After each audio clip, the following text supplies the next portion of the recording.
Welcome to Rad Chat. I'm your host, Brandilynn, and today my special guest is Belinda Martinez. Hello. She works as a concierge at a retirement home, so during COVID it's been really crazy, so we're first going to dive into that. But she's also a sports bike enthusiast. She likes to travel, so we're going to get into a lot of cool different topics. So thank you so much for coming. Yes, thank you for having me. Yes, of course. I know it's such a crazy time. Don't worry, guys. We're distanced and safe, and no one's been sick or around anyone sick, so we're good. We have hand sanitizer. So we're good. I get tested every week, so. Yes. So first, let's talk about that. So you're concierge at a retirement home. Kind of take us through the steps of how it was before COVID and maybe now your experience with COVID and how you are liking the job and etc. Okay. Well, so at the beginning, I really enjoyed this job because it was very different from what I was used to doing. You know, basic 9-to-5 job, always on the phone, talking to like customer service. Yeah. I got so we over all customer hate service. that. Yeah, so I was like, let me choose something different. And my dad was working at this retirement home, so he kind of got me guided you into got me into it, and I got an interview. And so anyways, when I started this job, every day was something new, something different. I enjoyed the fact that I could help all these residents, even if it was something small, by like opening a bottle for them. Like, they were so grateful. And I've never been at a job where you feel like, oh my gosh, like you're actually doing something. So I really enjoyed that, and making an impact. Yeah.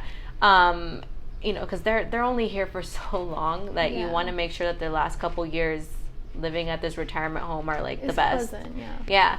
So at the beginning, you know, as a concierge, I do, you know, I help with like postage, I help with booking traveling things like hotels, what else I ship out packages, basically everything. I mean, anything and anything. Like, if they can't use their iPad, I can help them with that.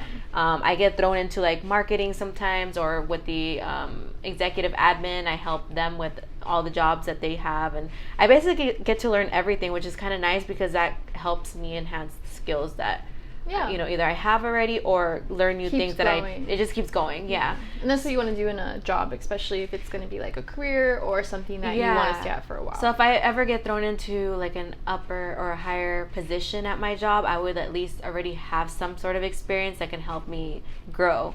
So that was a lot of fun. Yeah. Always getting to help with the marketing events, so that was always fun. And, you know, it was just so chill, I guess you would say. Yeah. Once COVID hit, it was a completely different story. It was just kind of crazy. It was like a 360. So we ended up having to, well, at first it was kind of scary because we didn't know what way this was going to turn. We didn't have testing. We didn't have any personal protection, like any PPE. Kind of PPE. And then like it was a little scary, but we're like, it didn't hit us quite yet how serious this was going to get. But also you're working with a higher risk of COVID. Yeah, so that was even worse. So eventually we fought and got, you know, our goggles, our masks, and all that.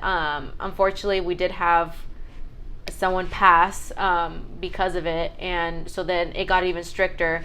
My role as a concierge ended up going out the window because at this point I had to be extra help to the front desk, which I feel like a lot of people don't really give credit to half of the things that the front desk goes through. But I was kind of doing concierge, but also helping the front desk. Like, we were having packages come in and we had to put them in quarantine. We had to wear a mask at all times. We couldn't be close to each other. If we got caught being anywhere near each other, everyone's like, no, you guys gotta like stay away from each other. Social distance. I think the residents they had an even harder time with this COVID thing because they're not used to having to be this restricted, especially at this retirement home. It's a very high-end retirement home. So they're used to doing whatever they want, when they want, and to be told, hey... Have a lot of activities for them. Yeah, exactly. Everything got shut down. Yeah. So we were dealing with the emotional aspect of it, and then just, you know, it was just scary. It was really scary at the beginning, you know? Of course, because in the beginning you don't really know what's going on yet. So you're basically like... Because the fucking government really did a great job of telling us everything. I know. We still don't even really know. I mean, obviously now we know it just hits high risk more than others, which of course everyone can be affected. Like, I have a best friend that had it, and she's my age, around my age. But older people have so many other health concerns that it's even more scarier because they might have like lung disease, but then they get COVID, and it's just, that's what cripples it. Exactly. So I could see in the beginning being really scary, just because you're like, what the fuck do we do? Yeah, I think what was scary for me was like having to be very safe, because again, at the beginning we didn't have everything that would help protect them and ourselves, so we had to be extra careful. We couldn't like gather or do anything, because if one of us got sick then and we ended up getting the residents sick, then that's like, oh crap, like that's on my conscience for the rest of my life that I accidentally, killed this person. Yeah. And a lot of these residents, they have cancer. They're really, really high risk. It's kind of crazy. Yeah. Because once this was going through, we kind of found out a lot of different things from certain residents. Yeah, I think the hardest part of this whole COVID thing at work also is just the managing of it. So, the health department was always changing the rules, so we had to adapt to that. Eventually, we got testing, so now we're testing every week. The residents are also testing. They don't test as often as we do, which I feel like would be nicer, because they're still going out and doing their own thing. How is it to get tested? How is it? Yeah, like, how's that experience? Do you get the nose one? I've done 3 different kinds. So we started off with the antibody one, where they prick your finger. That one was. Did you have the antibodies? No, I didn't. I came out negative. And then it's cool if you have them, I know, and then the second one was a nose one. Okay. That one made everybody and anyone cry. They say it's just really weird, because they're like really swabbing up into your brain, basically. They do, and they do both ends. So the first one, I don't know, it's a really weird feeling. Process, like, it's just, it kind of feels like when you're like mid sneeze and you can't sneeze. And it gives you that like burning sensation, like that's. Or you try to hold in the sneeze. Yeah, exactly. Exactly, that's what it felt like. And then it was kind of funny to watch people come out of that testing, because people were like crying and tearing up, but it was because of that uncomfortableness. Thing, But everybody hated that one. Everyone loves the throat one for some reason. Oh, what's the throat one? The throat one, they just swab you back there. Same thing. Okay. But I think for me it's harder because I have a sensitive gag reflex. Oh, okay. So when they have to go back there, I'm like, I want to throw up. Yeah. So I prefer the nose. As much as uncomfortable it is, I'd rather do the nose. But that's good. So you're getting actively tested, and then you guys do temperature checks at your work. Yeah, we do temperature checks. I'm like I said, I get thrown all over the place, so I'm helping at the front desk, and then I'm like a tracer. So I also help when testing comes along. I'm the one who's giving like the paperwork, making sure everyone's signing the right stuff. I help guide everyone to get tested. And then when the residents get tested, I also help with booking the appointments for them. And then also when the results come back, I'm also the one who gets to call them and tell them like, hey, you're good. Which is, had you guys had negative cases? I mean, positive cases? At work with residents, no, which is really great so far. That's really great. Yeah, actually, it's really great. Yeah. I mean, I think a lot of the residents like this and they're feeling really comfortable, because they're like, oh, well, nothing's going to happen. We're good. Yeah. To be honest, I am very fortunate to work at a job where they're really taking care of the residents and us, because I don't think not that I'm aware, at least at the beginning of this whole thing, I kept seeing like a bunch of like retirement homes and nursing homes that there were so many cases and people were dying, and we were pretty good. So it's kind of nice to know that. But yeah, we have so many resources, and we're even helping other communities with. That's great. Yeah, we give them like the mask, goggles. Sometimes they're short on certain supplies, so we mail it out to them. Oh, that's great. Yeah, so we have a lot of resources, which I'm really grateful for. Yeah, that's really awesome too that you, and I liked what you said, your nursing home or a retirement home is taking a really good care of the residents, because my grandmother actually worked at a nursing retirement home when I was younger, and she was the front desk as well there. And they treated the residents like shit. Like, they feel like they're about to die. Like, no one cares about them. Or, like, people put their family in a nursing home and then they never see them again. Or, like, they abuse them because they're so fragile that they might pull them around and they're bruised. So my grandma, I used to hear horror stories about retirement homes and, like, how she never wanted to go into one and all this crazy shit because of how they treat them. So that's actually really awesome. And I'm actually happy you said that, because it kind of sheds a different light on the stigma that some people might have against retirement homes. And yeah, like we're there to really make them as happy as we can, even when they're not in the greatest mood. Like we're just old people can be nasty. They have their attitude. Not really always nasty, but I feel like when you get to that age, they just have this filter where they're like, I don't care, I'm 80 years old, I'll say what I have to say. Like, no. Yeah, we've had a lot of crazy stories happen at work. Yeah, but I don't know if I can talk about them. But but like just in general. Yeah, but in general, yeah, they're they have their moments and sometimes it's a little stressful, especially right now. They're going through emotional issues where, I mean, it's kind of strange because from what I've noticed, a lot of residents' family members don't really go see them. Yeah. They're like abandoned. It's kind of sad. So sometimes you see them and they want to vent and you're just like, come on, just, let it all out. It's like as if we're their family too, Do you feel it's a very fulfilling role? I mean, obviously COVID was obviously really crazy and it's still crazy and it puts a different stress on you as a job, but as a whole, do you feel very fulfilled that you can help these people? I do. I do. Like I said, I've never worked at a job where I feel like I was really contributing as much as I am here, especially with COVID and being thrown in so many different job situations. Like everyone seems to be very grateful. Even when they have their moments, they still like, thank you so much. If it wasn't for you guys, we wouldn't be where we're at. I mean, yes, we're restricted, but with you guys, it makes it so much better. Yeah. So it's really nice. And the residents, as far as them going through their whole emotional thing, like we're way more behind than everybody else. So while everyone else is still going out, enjoying themselves and going outside, and they can't really do that as much. And so like they've even gotten their salon taken away because they can't do any haircuts inside.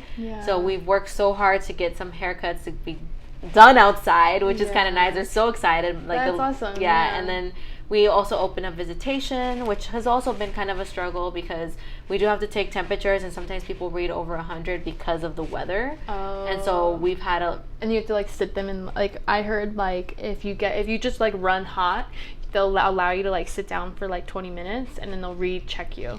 Yeah, we can. We've been told it has to be in a span of 5 minutes because we don't know if people take fever reducing medication. I really doubt it, but that's a good point. Yeah. But it's possible. And but I like I said, I'm trying so hard to like just find a way around it or to see what we can do, because sometimes it sucks they don't get to see anyone. This is the only time they have, and it's like an hour. But sometimes we have to tell them bye.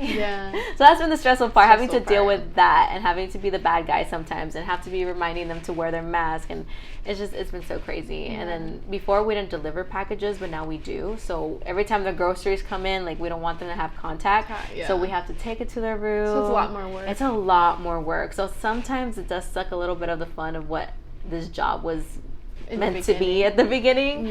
But I also see it as like, well, in the future I'll remember all this and be like, well, I learned a lot out of it. So it's not so bad. Definitely a growing experience, right? Because COVID really affected everybody. It affected the whole world, old, young, new, whatever. It affected everybody in their own way. So for you, it affected your physical job and your mental stress of the job. But like for these people, it could affect their emotional. Maybe there's more emotional for them. Or like, I mean, for me too, I'm very lucky that I'm able to work from home, thankfully.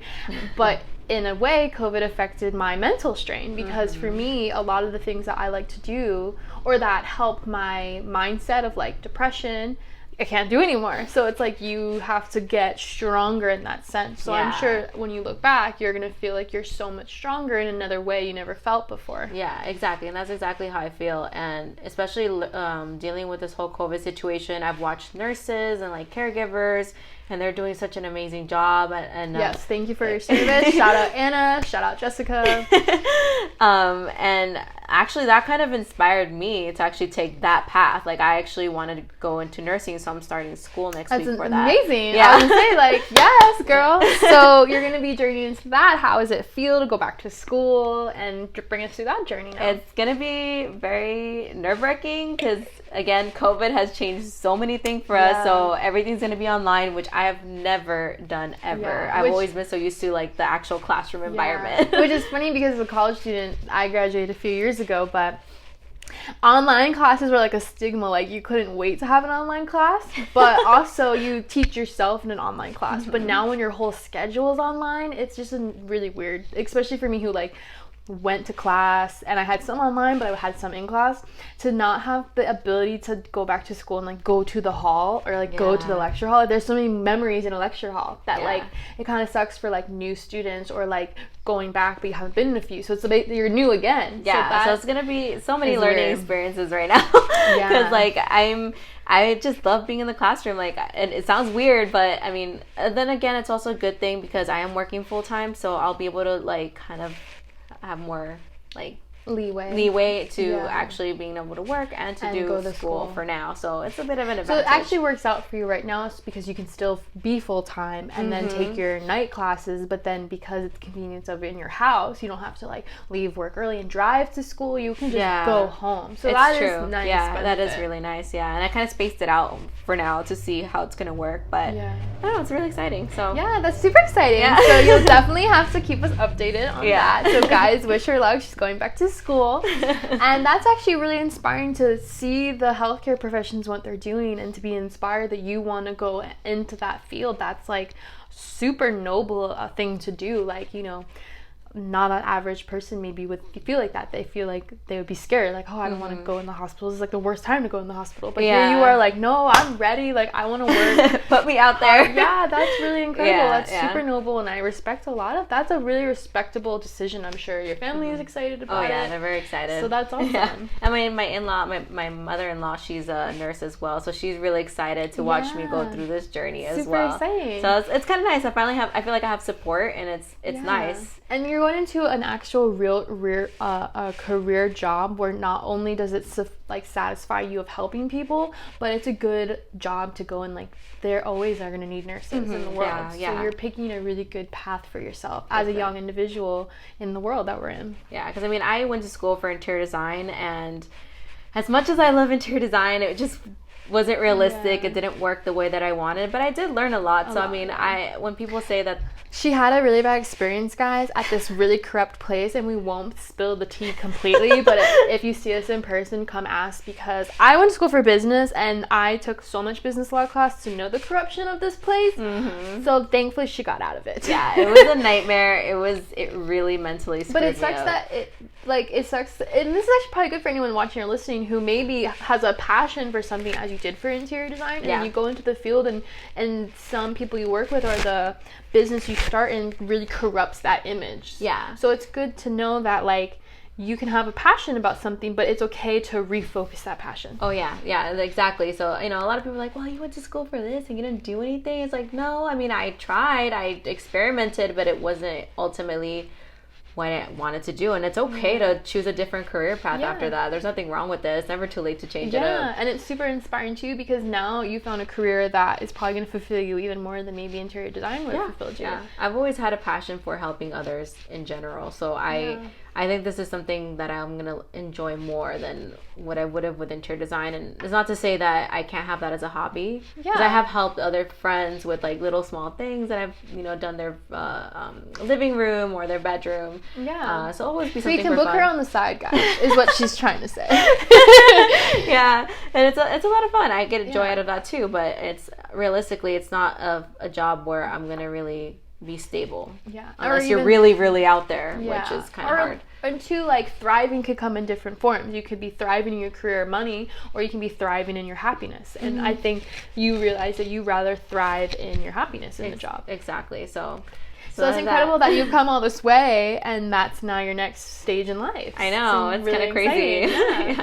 So I'm super excited. I mean, obviously, people don't know, we're friends. We've been friends for a while now. Like four years? I think it's 4 or 5 years. Funny story just to introduce. So Belinda's husband, it's so crazy, I was in their wedding. Belinda's husband was actually my friend first, and how we became friends when I first moved here in 2013. I was on Model Mayhem just trying to find photographers, and I found Brian. Shout out Brian. And he and me connected, and we had a photo shoot. It was super rad. It was really hit it off. We became really fast friends. We shot a lot. I became close to his family. Then he was talking to me one day. We were at, like, I think we were in sushi, I want to say Burbank. And he's like, oh, my girlfriend wants to like be on the set to like see how it is, you know. Of course, like, I would, if my boyfriend was a photographer, I would too. So I was like, oh, hell yeah, because I have a super big personality. So I'm like, yeah, bring her along. I would love to meet her.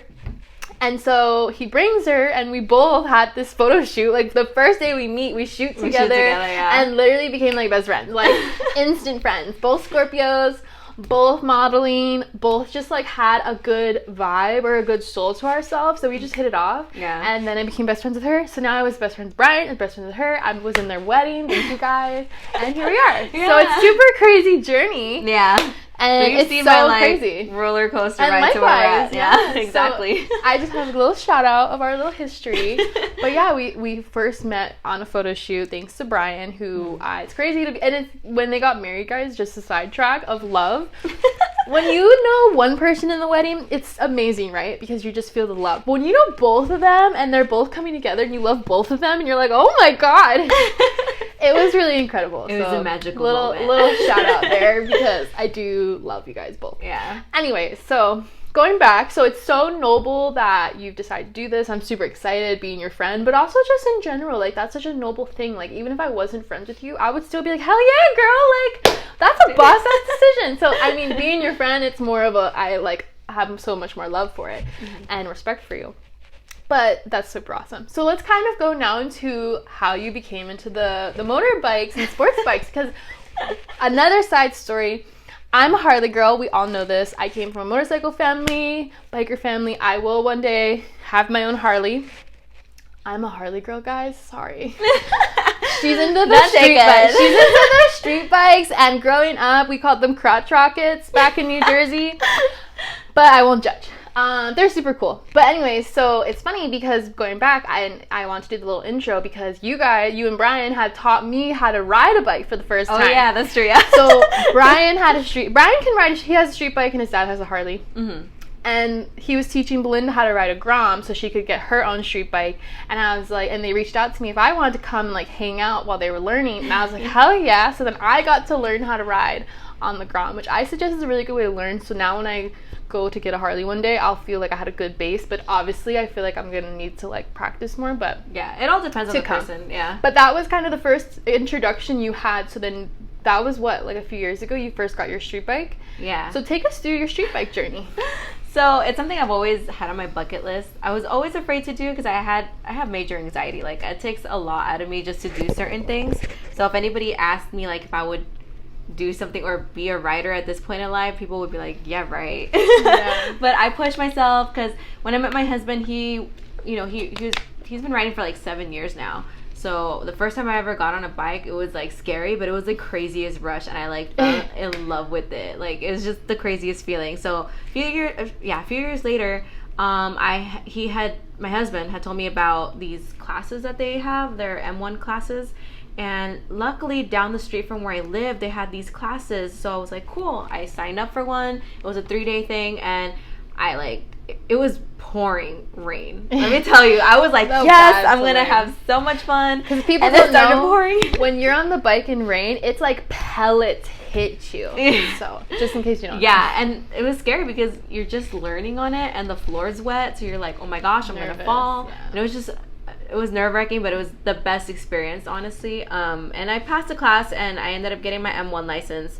And so my husband... for people that don't know what that means, I'm sure they offer this in other states, but in California, you can take these classes where you take the 3-day course, and it's basically your motorcycle license test. So you get your license and they process it out through the DMV, so it's like all kosher. But this class like helps you in doing that, where you don't have to go to the DMV and take the test. You go to these classes and take the test. Yeah, exactly. And I prefer it, to be honest. A lot of people do prefer it. Yeah. My boyfriend did that as well. Yeah. And I learned so much, even though it was like 3 days, everything was like crammed in, but I passed, so that means that they taught me something. Yeah. And then you're legally allowed to ride. Yeah.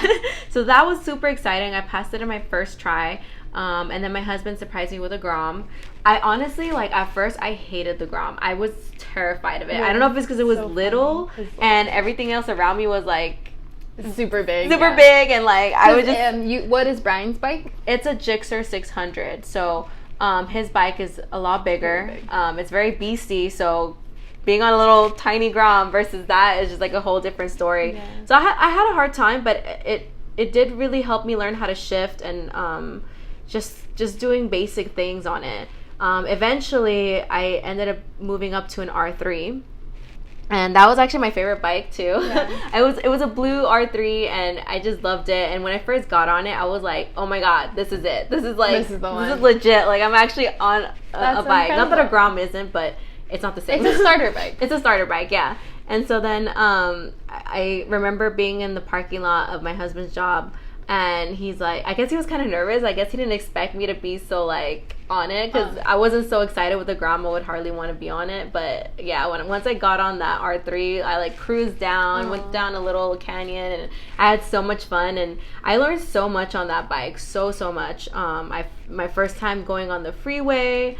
My first time riding on the canyon at ACH. For any of you guys who know that, it's Los Angeles National Forest highway that you go up on. You go to like Palmdale, or it goes everywhere. Yeah, oh, yeah, that's true. I forget. But I mean, I really shouldn't use this as an excuse because I lived here for. Okay, so actually, my anniversary of moving here has just passed. Today it would be today. I left New Jersey on August 11th, and we're on August 17th. I got into California like a couple days later.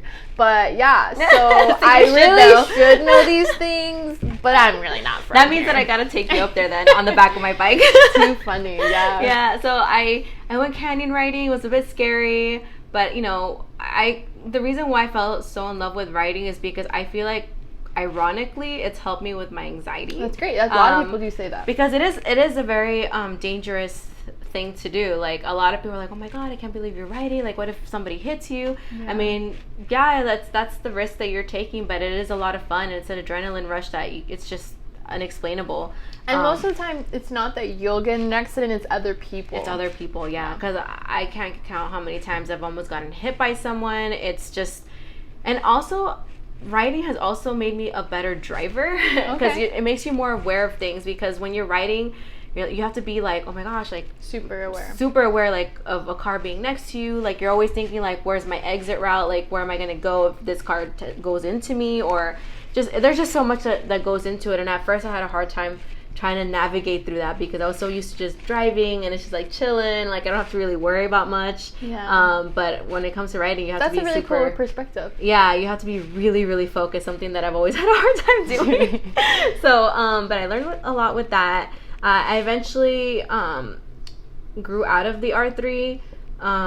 In what way? Like, just like height wise, or just like you kind of did all you could do with that bike? I'm sure I could have done more skill wise. I just wanted more power, and I wasn't really thinking about the skill set at the moment. Okay, yeah. So I gave or I sold my R3 to another friend of mine, and then I ended up getting a Ninja 400. And that's your current bike? That's my current bike now, which I'm planning on keeping for much longer.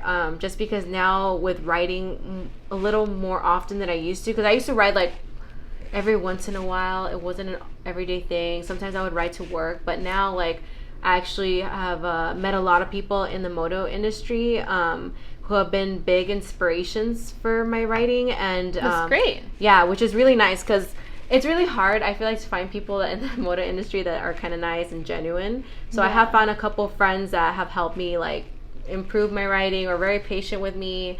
And even like when it comes to track, I have a friend named Key, who is a... Shout out, Key. She's amazing. Honestly, she's very out there in the moto industry, and she's been like a super beast on her bike, and like she's always been promoting track events. And I also want to promote that, because I think tracking is way more safe than actually learning your skills out in the canyon, because canyons are very unpredictable. They're not as forgiving. If you crash, and it's gonna really hurt, or you're gonna go off a cliff. Like, it's just not... I don't know. I like to go for fun, but to cruise, I never go crazy up there. But I did do a track day a while ago. It was only for like maybe like 20 minutes, because it was a very last minute thing. But that's exciting. It was very exciting. I was actually really nervous, because I was like, oh my god. It's your first one. It was my first one, but it was so much fun, and actually that got me addicted to wanting to go to more track events, because you do learn a lot actually. Like the like body position, just what you do on a track, on turns, so many different things that I would love to have that way when I'm out on the streets, like you have that base I have that base knowledge, exactly. And I still need a lot of work. Like I've been writing for like 2.5 years now, and until now I've been writing a little more often and just doing more with it. Getting more confident. I still have my moments, but I really enjoy it. That's incredible. It's so much fun. Yeah, I feel like that's a really great point. To go back on what you said. One is that you said that you've met a lot of really positive influences through the moto industry, but also I want to make a point that there are a lot of female influences, because Harleys, motorbikes, sports, whatever kind of bike, street bikes, it's a very male dominated world. Oh yes. So to even have females in the world of it and like pursuing it and very enthusiastic, like, you know, you're enthusiasts of it, and you meet all these other people that are enthusiasts, but because you're female, it's a different attribute. So I'm sure kind of what you said is that you met some people that weren't as kind or maybe more judgmental. Yeah, exactly. Because I'm sure there's a stigma of like, you're just this newcomer girl, what do you really have to offer? Like, you probably just want to be cool. But then you meet these other powerful females and you're like, no, like I really want to learn, I want to come into this world. So that was a good thing that you said. Actually, I'm glad you brought that up, because that is so true. I didn't even think about that right now. But like, yeah, it is a very male-dominated sport. And when a girl is riding, guys get all like giddy and stuff when they see a girl riding too. But at the same time, they always put us down because, well, you're a girl. You have to dress a certain way. You can't be riding like that. You can't even shoot in like sexy clothes, because they're like, is that how you ride? Like, no, like I may shoot in sexy clothes, but at the end of the day, I'm riding with my gear. Like I have all my gear on. Every once in a while, I'll bend the rules depending where I'm going. I'll wear jeans, but mainly I'm always geared up. And it's kind of nice because sometimes you'll be riding down and you see these little girls like popping out of the window in their car, and they're like staring and they're like waving and they're so excited because they see a female actually riding, and it's just inspiring to them. And when I first started writing, actually, I didn't really have any... I mean, I had a few friends already that had inspired me even more to get onto the whole writing thing. But as I was progressing in my writing, I did inspire a couple other friends to actually do that and actually get on a bike and learn, you know? And then even we got you on the bike, which is so awesome. Like, we actually got to teach you how to ride. And it does make me feel good, because it's like, it's actually not the easiest thing to do. No, And it's not like riding. It's not like driving a car. Yeah. You have to really be self-aware. And for me, you will see me on a Harley coming soon. But my hand is very clutch happy. That's my, like, kind of what you're saying of anxiety. Like, my anxiety is I'm very, like, high-strung person. So to learn that I'm very clutch happy, it's good to have the knowledge, like, okay, I am aware of this problem I have, that I can, like, transition out of it. But like you said, with your anxiety, it's now helped you be more calm and, like, get in the zone. So that's really incredible, too, that you found an enthusiast sport for yourself to kind of like, okay, if I'm feeling anxious, I'll go riding. And I usually do that when I'm feeling anxious, or just having a bad day. I'll go out for a ride, and it just makes everything so much better. And you know, and I'm sure even having the females around you too help you with your confidence, which then confidence usually helps anxiety as well. Oh yeah, that too. And you know, I have 2 other friends who I ride with a lot. They've been riding for a lot longer than me, so I just like that they have the patience. And you know, it's very hard to find genuine female riders out there. It's hard to find genuine females that like want to support you in general. Exactly, it's true.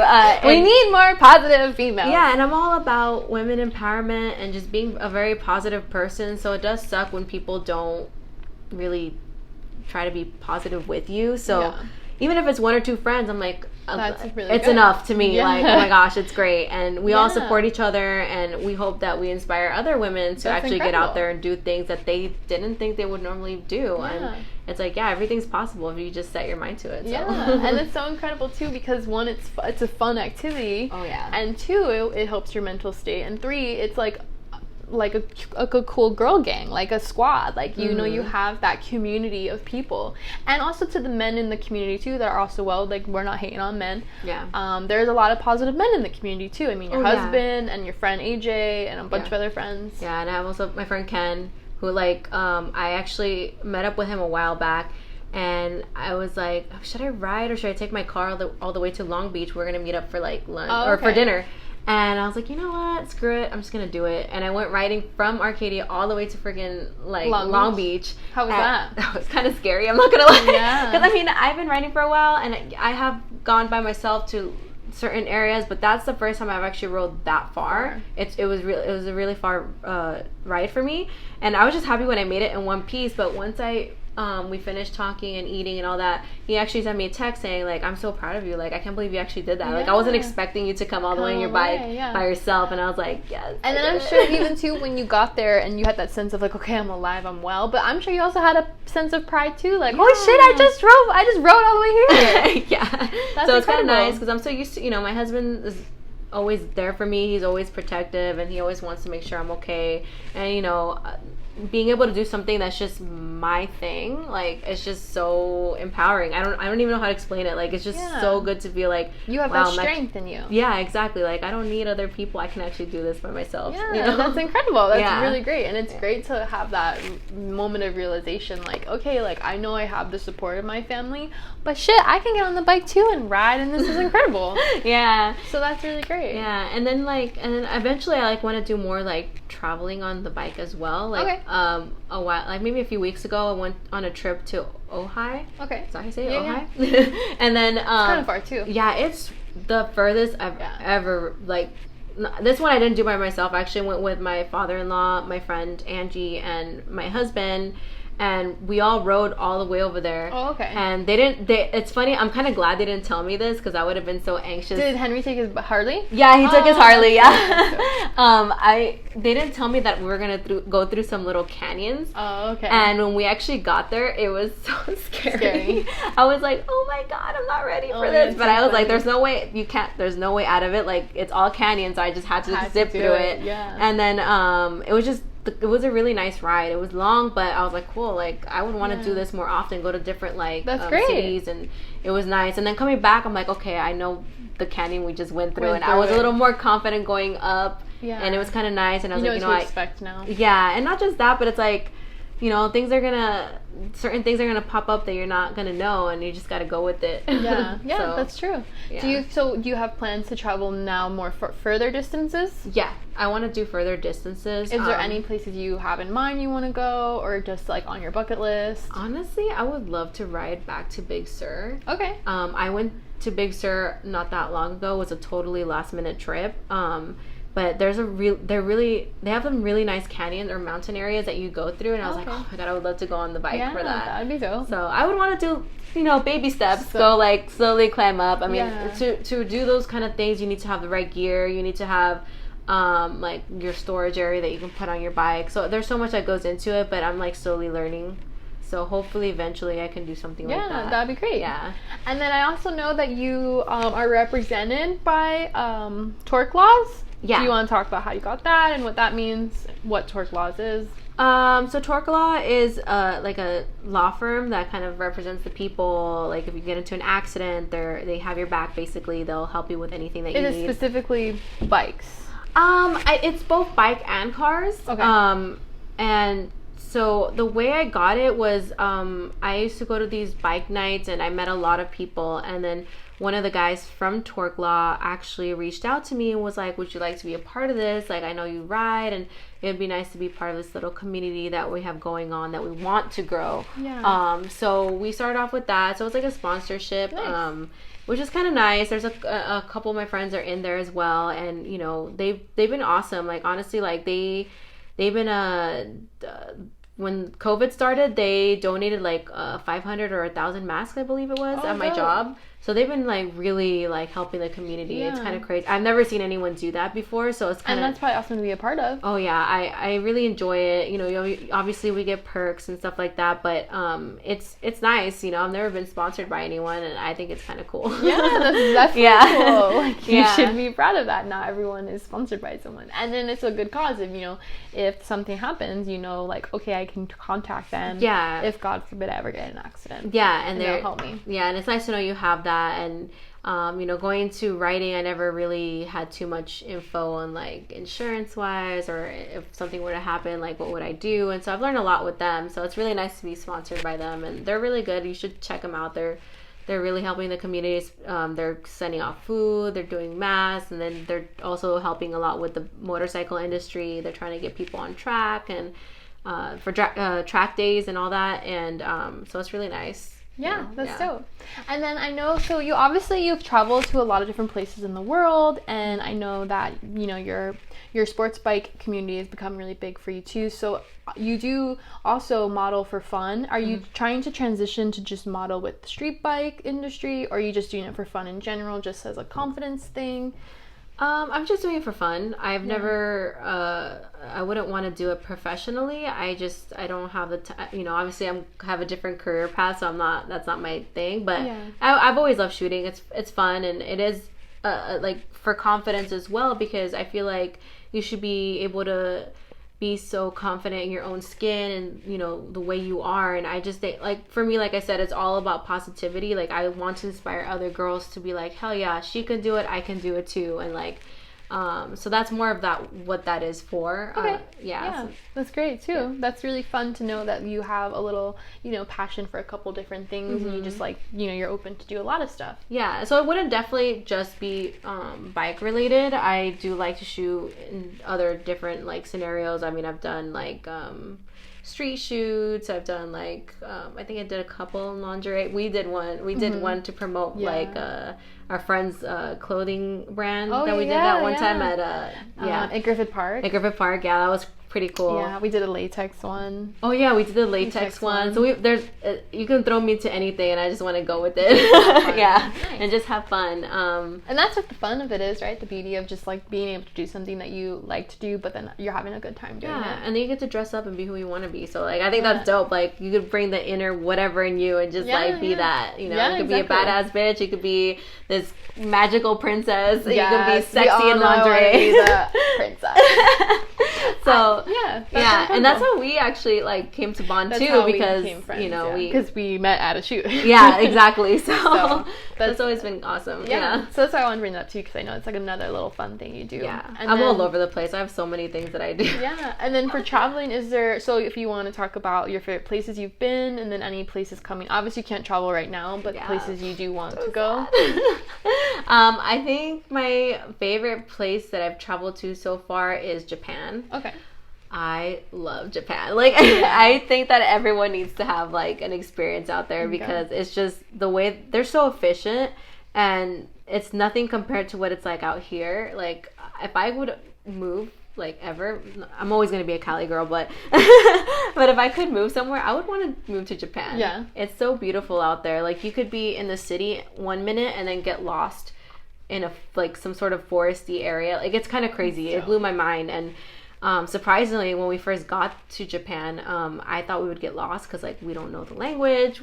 Yeah. I didn't know what I was expecting, but the fact that I didn't know the language and I still managed to get to my Airbnb in one sitting without screwing up once. That's pretty incredible. That's, like, incredible. I'm like, whoa, that's how efficient they are. And it's funny because living here in LA, you know, we have, like, the bus stations, the subway, and all that. And I've never really... We don't have the subway here, but we have, like, the metro. Well, the metro, yeah. Subway's in New York, guys. Yeah, sorry. That's how you know that I don't really go on them, because, like, I've always been on the bus, but I've never actually gone on anything else. The greatest way to think about it, or to help you think about it, is so in California, you don't have basements because of earthquakes. Oh, yeah, The East Coast, we have basements, so that's why we have the subway there. Yeah, so very, very different. Elon Musk is trying to build a tunnel in LA, so who knows? Who knows how that's going to go. Yeah. So when I went out there, it was all that trains. So, you know. So you were in, like, a whole nother world. It was a whole nother world, and I actually was like, wow, how am I, like, this is the most experience I've ever had, like, actually traveling in that way, and I never did anything like that over here. That's good, because, like, you know a sense of direction, which is a really good skill to have too. Yeah, and it helped a lot. Like, I was like, wow, I didn't think I could ever do this, but we were able to navigate and do so much, even drive in the car out there. It was pretty cool, being on the opposite side, always touching the windshield wipers instead of the actual turn signal. That's funny. So Japan has been by far my favorite. I want to go back. I've also gone to Brazil. I actually really loved it out there. The hospitality.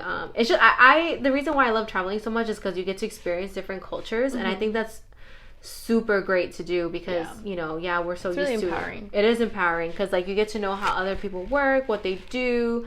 I mean, honestly, it sounds messed up, but like once you leave California, everyone's so nice. Like people know more than one language out there, and I'm like, dang, I only know how to speak like English and Spanish. It's really interesting you say that because I have the opposite opinion. Really? I think people are pretty nice here compared to where I'm from. So I'm from the East Coast, and the East Coast is very aggressive in the sense like we speak very aggressive, like matter of fact. We don't beat around the bush. We are pretty upfront. I mean, give a fuck. You're right.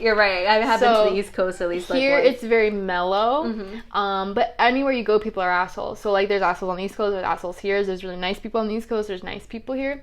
But it's funny because I feel like the East Coast is faster paced, and here we're very like slow paced, taking our time. I'll get there, but so that's funny in the perspective. But also that's cool to learn, and that's why I like to talk to people about where they're from and where they travel to, because since I'm a transplant to California, I have a different perspective. But you grew up here and live here, so you have a different perspective as well because you only kind of knew here first. Yeah, I mean, that's true. I mean, we do have a lot of diversity here, but I feel like it's overlooked. Like people aren't as welcoming, I guess you would say. Okay. Or maybe it's just LA. It might just be LA, not California, but LA. There is the stigma of, and people don't understand if you don't live in California, and especially if you don't live in LA. Like we live in Los Angeles. Technically, Los Angeles people think is only Hollywood.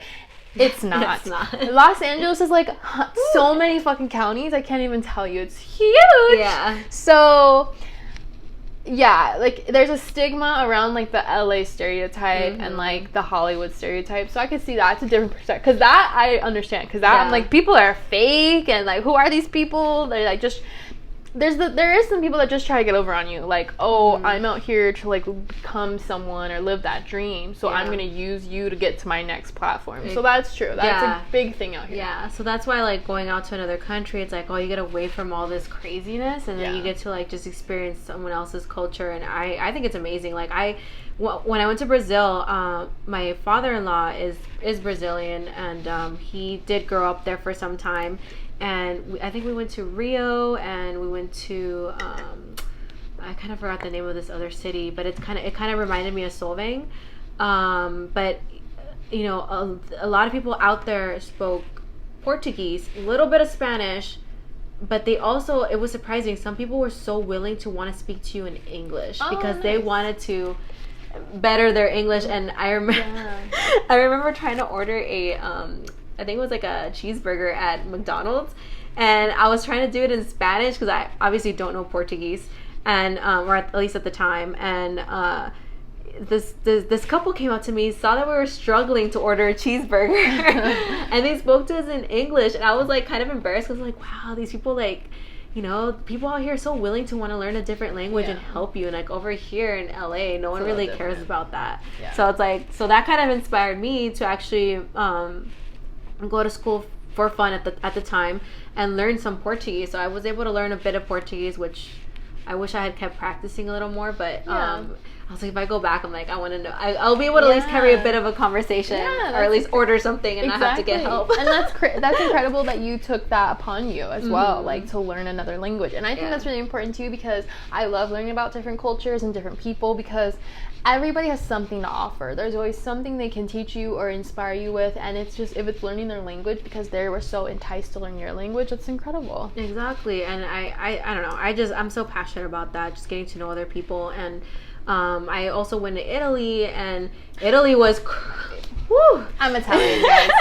Italy was beautiful. I mean, I went to Venice, I went to Rome, I went to didn't you go to Tuscany? Tuscany, Florence. It was just, wow. I don't even know how to explain it. It was just so crazy to go back in time and see the architecture. Yeah, and it was beautiful. And even tying that in with motorcycle riding, I actually got to go on a Ducati Scrambler out there, which was really cool. Just scary because, people think that LA driving is crazy, but out there it's 10 times crazier. There's not even a line on the floor. People just go everywhere. So since I was still kind of new to riding, I was like a little afraid, but I went for it anyway.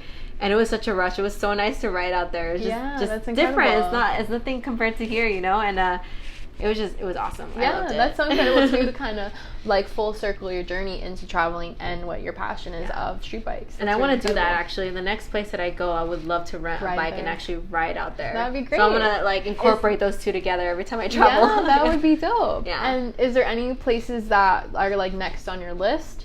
I really, really want to go to Spain.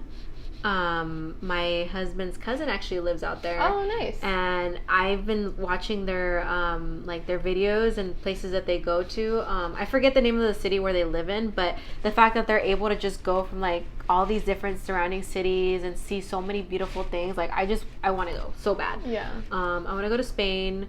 I would love to go to France. That's always been a dream of mine. It's been like since I was like a little kid. I even learned French just because I like want to go. I want to go, yeah, That's so awesome. badly. I want to go to France. There's just, you know, I want to go to Iceland. I want to go to. That would be dope. Just so many places. I knew someone that went to Iceland. It was pretty. Oh dope. really? Yeah. Oh, it's so pretty. Anything that's like beautiful scenery, I just want to go and do. You know. But see, I really connect with that too, because I feel like I've never actually been out of the country, which I have to do. But just driving by myself at 18 years old across the country and looking at all the different states, I was like, holy shit, I have this like passion to like go to every state, then go to like every country. And it's like you just by traveling state to state is so different. Like I was driving and I was like, the cows are brown and black, and you're like, holy shit, like that's a cow. But you're like, I can't believe I'm seeing cows just grazing on the pasture as I'm driving. It just was like so crazy. So when you go to a whole other country, it's like that times a million. Yeah, and it's crazy that you say that, because so I have been out of the country a couple of times. But recently, like when I went to, and this is only in California, and I've been to Oregon as well. Oh, but nice. I'm so jealous of Jessica, but Jessica's in Seattle. Oh yeah, and I'm like dying over her Instagram stories because I dream to go to Seattle. Yeah, and it's crazy that you were saying about the whole, like, even though you travel from like New Jersey to here, it was so big for you, like it was just to see how every state is. And I'm like, I never even thought about even going like and doing some sort of road trip like that. Yeah. And so I've never been like towards Big Sur area, Yosemite, Sequoia area. So my friend and I went on this little trip, and I was like, oh my god, there is so many places near like that I can drive to. I would also love to go through from state to state, because I want to see it all. Like it's incredible. Yeah, like there's so much beauty here as well, and obviously going out of the country is just a bonus, but it's like, wow, sorry guys, it's trash day, in case you can hear that. The green trash bin got picked up. But yeah, it's so dude, literally just even going to Vegas is like incredible to me. I love Vegas. And it's so different there too. The weather is completely different. Like the people, it's just so different. And even when you're like on the strip compared to when you're just in the town like Henderson, it's just so different. Yeah. And it is incredible. I mean, it's such a passion of like just learning something different, and even just traveling to Northern California is the same experience. It's so beautiful out there. I was just like so shocked. I was like, this has been here all my life. Like how did I not come out here earlier? It's so crazy that even for me, like I am from Northern New Jersey, so going to New York City is like piece of cake. I'm actually a little jaded towards New York City because I just grew up there pretty much, or I grew up going there. And then you go to Southern Jersey where it's like the shores and the beaches, and it's so different. Like the people in Northern Jersey, Southern Jersey, then there is those people in Central Jersey, but we don't really talk about them. It's just so different. It's just like so crazy. Like it's just different to see. So I think that's why it's always so exciting when you go out of the country, because it's an even more crazier experience to see how everyone does things out there. The food, the temperature, the architecture, the roads, like you said, it's really crazy. Yeah, like even like in Brazil, like we went to this beach town, and it was like sunny, nice, and all of a sudden it just got all like cloudy. There was like lightning and thunder, and then all of a sudden it started to like pour. Oh wow. And I was like, okay, I'm like, it pours here, it's whatever. And we're driving. No, I mean like it's because you don't really know rain. No, and this is like you're in like the rainforest area, like the Amazons. I mean, and like it's just, I couldn't believe what I was seeing. I literally thought we were gonna die driving back to where we were staying, because you couldn't see anything. And we had to pull over on the side, and people are used to this, that they're just driving like it's any normal day. And for us, we're like, well, we can't see, so we're gonna stop. Yeah, that's how I feel about LA drivers in the rain. Yeah, I know. people forget how to drive. People really do forget to drive. But that's so incredible. I think Yeah. that's really good knowledge to have about traveling and just the openness to travel and just different cultures and different people and different temperatures even. Yeah. Is there anything coming up that you're excited about, or any like advice you would give anyone watching or listening? Honestly, because of this whole COVID thing, Yeah, I haven't even it's like I hard. was supposed to go to Panama this year for a wedding, and then at the beginning of next year, I don't know if we're going or not, but to Hawaii for another wedding. Oh, But since shit, everything's that's been awesome. postponed, I don't know what's gonna happen. Yeah. So not right now. I think if anything, if none of this ends up happening, I think my first thing would be maybe Spain. Okay. I would want to go to Spain, but Nice. I honestly like I always hear when people are like going to places that I've already been, and I'm like I always get excited. I'm like, if you need anything, let me know. Like Yeah. do an Airbnb. I've been here. Make sure to do a lot of research honestly before you go. If you're planning on being going to the touristic areas. But honestly, another good thing is just to wing it sometimes and just get lost. Like we did that in Venice. Like I didn't really do too much research when we went to Venice. I was like, well, it's everywhere is just walking. Yeah. There's no cars out there. It's all Yeah. like boat and stuff. So we really winged it and just got lost at night, and it was so much fun. Honestly, you'll end up finding really awesome places. Same thing in Japan. We didn't wing anywhere we were gonna eat. We ended up finding like a hole in the wall. We didn't see anyone in there. We're like, is this even a good place to eat? I don't know. Turned out to be the best freaking place. sushi I've ever had in my life. Oh, wow. So it's just sometimes it's nice to just go with the flow and wing it. Yeah. Honestly. Don't plan too much. Don't plan too much. Yeah. Sometimes it's okay not to plan too much. You'll Nice. still have fun. Yeah, that's incredible. Yeah. And then, thank you so much for coming and sharing your story and your experiences. Is there any, overall advice you would maybe give someone? Or, like you said, you want to inspire young other females, but is there any other general advice you would maybe give? I would just say, just basically the same thing. Don't let anything stop you. Don't let your, anxieties or, fear. There's so many ways to really go around that and just kind of, overcome it. I don't want people to feel like they're stuck, because for a very long time I always felt stuck, I couldn't do anything, and then eventually baby steps, moving out on my own, doing just things on my own kind of taught me that no, you can do it. You just have to really push yourself sometimes. And that's what scares a lot of people, and I think that they shouldn't be scared. Just go for it, and you'll be surprised with what you can actually get done and do. And that's really incredible. I mean, you're living proof of that. You had maybe some crippling anxiety growing up and some situational experiences that you, like you said, you maybe felt stuck, and then you finally were pushed yourself, and then you use your resources around you. You connect with your friends to help you push yourself, your husband to help you push yourself. So that's really incredible. And that's another thing, that you're not always going to be by yourself on this too. It's always great to find people that are very supportive. Brandilynn has always been one of my friends that has supported me through it all the most. She's always there no matter what. Don't flatter me. No, I'm serious. She's always been there. She's always giving me the best advice sometimes, and she's even an inspiration on its own, because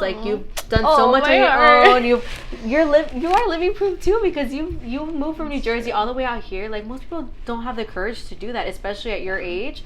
And it's a great inspiration. You inspire me so much. Oh my God.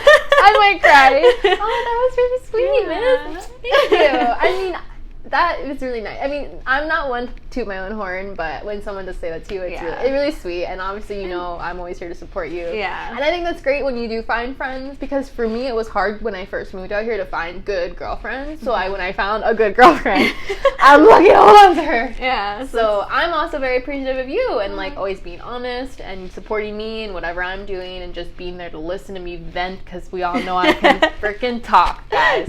And always just including me, especially with Brian's family and your family. You guys have always been very susceptible to me, which, I mean, I don't have a family out here, so it's really nice when someone's family takes you in almost. So I'm very appreciative too. And that, I feel your whole story too, and just to know where you were when I met you and where you're come now, it's so inspiring. I really want to make you come on the podcast to tell this story. But also too, you have so many passions that are very interesting that people could watch and feel they maybe don't want to do it, but then they do. And so that's really incredible too. Yeah, so thank you for having me. Yeah, of course. Thank you so much. Cheers, Missy. I'll cheers with this. Bye, guys. Bye.